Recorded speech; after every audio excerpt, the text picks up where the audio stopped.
El proyecto mezclaba algunas cuestiones. ¿Por qué? Porque nosotros sí estamos de acuerdo en hechos puntuales o en hitos que señalaba el proyecto. Una cosa totalmente distinta es declarar de interés toda la política de derechos humanos, desde el regreso a la democracia hasta ahora. ¿Está? ¿Por qué? Porque nosotros tenemos muchas críticas para hacer en materia de derechos humanos. Yo señalé en la sesión este proyecto que tiene una primera crítica conceptual, llamémosle. ¿Por qué? Porque lo que es correcto en materia de un paradigma de protección de los derechos humanos, justamente es que quienes se pronuncien sean organismos internacionales, entidades de la sociedad civil o ONG que tengan vinculación a la temática, los comités de los expertos. Pero esto de que el Estado se felicite a sí mismo, el Estado aplauda su propia política de derechos humanos, no va con una lógica de derechos humanos. Después hay otra cuestión que es metodológica. ¿Por qué? Porque si nosotros vamos a declarar de interés toda una política de derechos humanos, tenemos que tener datos, tenemos que tener estadísticas, tenemos que saber qué pasa. Y nada de esto lo sabemos.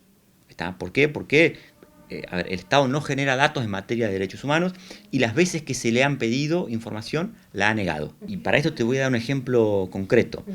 El Comité Nacional de Prevención contra la Tortura hizo un informe después de un relevamiento que hizo en centros de detención, comisarías, alcaidías, etc.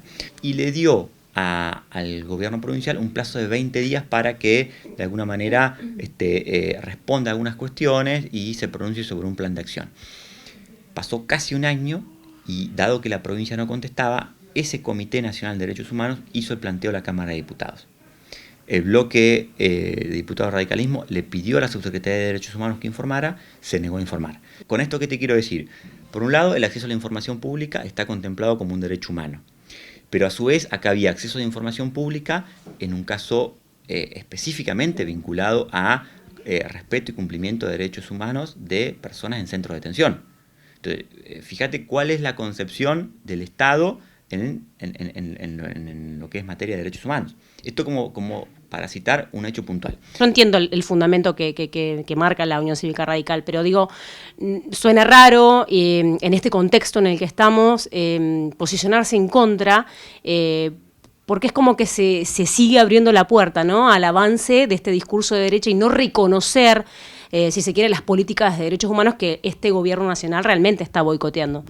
Mira, a ver, la política en materia de derechos humanos del gobierno nacional es totalmente criticable y digamos, nosotros nos vamos a oponer en todo lo que haya que oponerse. Eso está claro. Ahora bien, si nosotros nos tenemos que oponer a la política actual en materia de derechos humanos del gobierno provincial, nos vamos a oponer.